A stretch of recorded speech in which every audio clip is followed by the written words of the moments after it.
ಗೈಡ್ಲೈನ್ಸ್ಗಳು ಇದೆ. ಅದರ ಬಗ್ಗೆ ನಾವು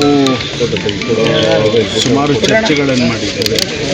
ಪಕ್ಷದ ವತಿಯಿಂದ ಕೂಡ ಅನೇಕ ಚರ್ಚೆಗಳನ್ನು ಮಾಡಿ ಇದರ ಸಾಧಕ ಬಾಧಕಗಳನ್ನು ನೋಡಿದ್ದಾರೆ.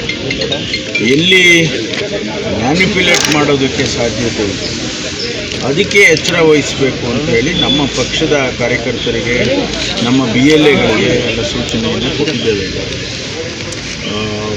ವೆಸ್ಟ್ ಬೆಂಗಾಲ್ನಲ್ಲಿ ಒಂದಿಷ್ಟು ಅನುಮಾನಗಳು ಬಂದಂಥ ಸಂದರ್ಭ, ಪ್ರತಿ ಅಸೆಂಬ್ಲಿ ಕ್ಷೇತ್ರದಲ್ಲಿ 5,000 to 10,000 ಮತದಾರರನ್ನು ಡಿಲೀಟ್ ಮಾಡಿದರು ಅಂತೇಳಿ ಅಲ್ಲೆಲ್ಲ ಮಾತನಾಡಿದ್ದಾರೆ.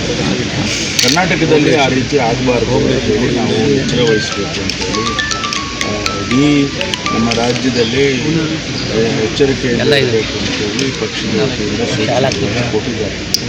ಅದಕ್ಕಾಗಿ ವರ್ಕ್ಶಾಪ್ಗಳನ್ನು ಮಾಡಿದ್ದಾರೆ. ಪ್ರತಿಯೊಂದು ಜಿಲ್ಲೆಯಲ್ಲಿ ಮತ್ತು ತಾಲೂಕಲ್ಲಿ ನಮ್ಮ ಏನು ಲೋಕಲ್ ಯೂನಿಟ್ಸ್ಗಳಿದೆ ಅವರಿಗೆಲ್ಲ ಸೂಚನೆಯನ್ನು ಕೊಟ್ಟಿದ್ದಾರೆ. ನಾಳೆಯಿಂದ ಎನ್ಯುಮರೇಷನ್ ಫಾರಮ್ಸನ್ನು ನಾಳೆಯಿಂದ ಕೊಡೋದಕ್ಕೆ ಪ್ರಾರಂಭ ಮಾಡ್ತೀವಿ. ಅಲ್ಲಿ ಅವರು 11 ಕ್ರೈಟೀರಿಯಾಗಳಿದೆ, 13 ಕ್ರೈಟೀರಿಯಾಗಳಿದೆ. ಅದರಲ್ಲಿ ಯಾವುದಾದ್ರೂ ಒಂದಿದ್ರೂ ಕೂಡ ಅದಕ್ಕೆ ಎಲಿಜಿಬಿಲಿಟಿ ಬರುತ್ತೆ ಅಂತ ಅವರನ್ನು ಈಗ ನಾವು ಅದನ್ನು ಎಚ್ಚರಿಕೆಯಿಂದ ನಮ್ಮ ಕಾರ್ಯಕರ್ತರು BLAಗಳೇನಿದೆ ಅವರನ್ನು ನೋಡಬೇಕು ಅಂತೇಳಿ ಈಗಾಗಲೇ ನಾವು ಸೂಚನೆ ಕೊಟ್ಟಿದ್ದೇವೆ. ಆ 2 ಫಾರಮ್ನಲ್ಲಿ 1 ಫಾರಮ್ಮು ವಾಪಸ್ ಕೊಡಬೇಕು, ಇನ್ನೊಂದು ಅವರೇ ಇಟ್ಕೊಳ್ತಾರೆ. ಆದರೆ ಆ ಫಾರಮ್ ತುಂಬುವಾಗ ಸರಿಯಾಗಿ ಮಾಡಬೇಕು ಅಂತೇಳಿ ನಮ್ಮ BLAಗಳಿಗೆ ಸೂಚನೆ ಕೊಟ್ಟಿದ್ದೇವೆ.